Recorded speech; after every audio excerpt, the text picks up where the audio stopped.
So guys, dito kami sa may Chowking Anabo. Hindi kami makausad dahil ayun no, may natutulog doon sa van. Yun. Kanina pa siya ginigising ng mga tao. Hindi magising-gising. So mahaba na yung pila sa likod. Yan. Ayan.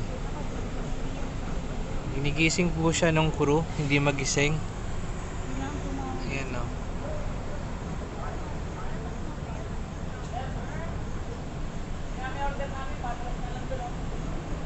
So yun, hindi kami makauwi dahil yun, nakatulog yung sakay ng van. So yan siya.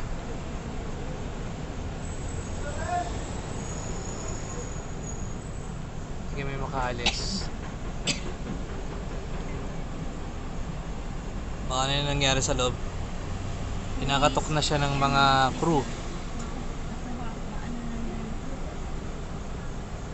Ayan, baka ano na nangyari sa loob ng van.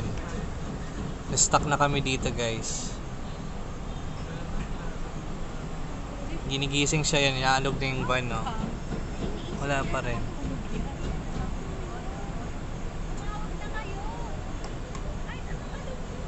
Inaalog na yung sasakyan, yung van, wala pa rin no. Hindi nagigising yung tao sa loob. Baka ano na kaya nangyari sa kanya. Ayan.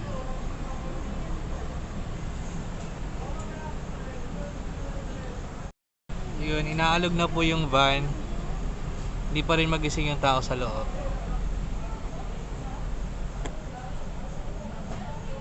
Ano to? Ano po nangyari kuya? Ayaw magising?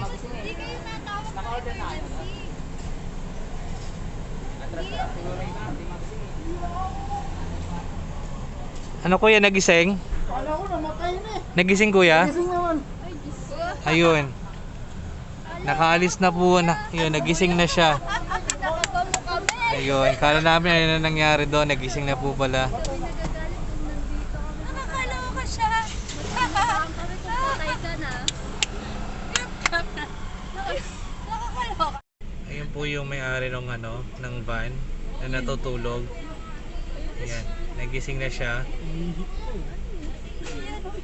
Lasing na po yata siya eh. Yan ah. Lasing ano yung Natulog siya. Yung may-ari ng van na nakatulog.